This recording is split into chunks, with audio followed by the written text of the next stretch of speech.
Okay student, अच्छा आप सभी लोग उम्मीद करता हूँ अच्छे होंगे। आज मैं अभिषेक मिश्रा, आज मैं आपको पढ़ाने जा रहा हूँ क्लास 10 का अर्थमेटिक प्रोग्रेशन। ठीक है, देखो सबसे पहले समझते हैं क्या अर्थमेटिक प्रोग्रेशन का मतलब क्या होता है। हमने बहुत सारी चीजें लाइफ में पढ़ा होगा। अर्थमेटिक अर्थमेटिक में जैसे हम लोग पढ़ते चले आए, प्लस माइनस मल्टीपल, ऐसे बहुत सारे क्वेश्चन सॉल्व करते हैं स्टूडेंट, इसको हम लोग क्या समझते हैं, अर्थमेटिक। लेकिन यदि बात करूं मैं प्रोग्रेशन का, तो प्रोग्रेशन सबसे पहले समझते हैं क्या, जैसे प्रोग्रेस करना।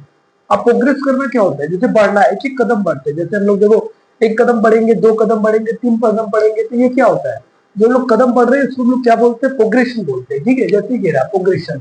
और ये क्या है, अर्थमेटिक। जैसे कि सीबीएसई बोर्ड की जो जो सीबीएसई बोर्ड है हमारा, उससे पहले क्या था, क्लास 10 में था 80, लेकिन अब क्लास 9 में कुछ चीजें जर्नल में आ गया है।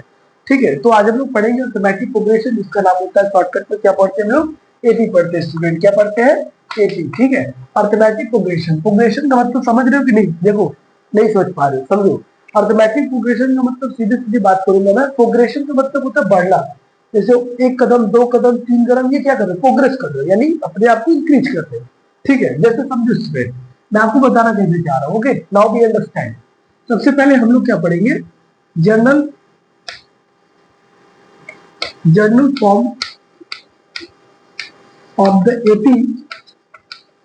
ठीक है, अर्थमेटिक प्रोग्रेशन, उसका फॉर्मूला क्या होता है student, a N is equal to A plus N minus one into d, ये होता है। ये फॉर्मूला आपको याद होना चाहिए, पहली बात। ठीक है, दूसरी बात सुनो इधर, अभी हमने क्या पढ़ा है आपको, जनरल। ये हमने क्या पढ़ा है, general. General term of the जो एपी वाला फॉर्मूला होता है, वे क्या होता है, A N is equal to A plus N minus one into D. जैसा कि आप लोग जानते हो, ए एन जो होता है, ए एन छोड़ देते हैं, बाद में बात करते हैं, पहले हम लोग ए समझते हैं। ये वाला क्या होता है, फर्स्ट टर्म। क्या होता है स्टूडेंट, फर्स्ट टर्म।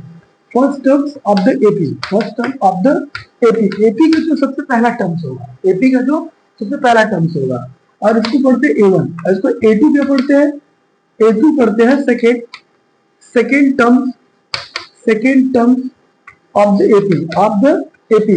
मतलब उस जो एपी का जो दूसरा कदम होगा, ठीक है, उसको हम लोग क्या पढ़ते हैं, सेकेंड, मतलब ए2।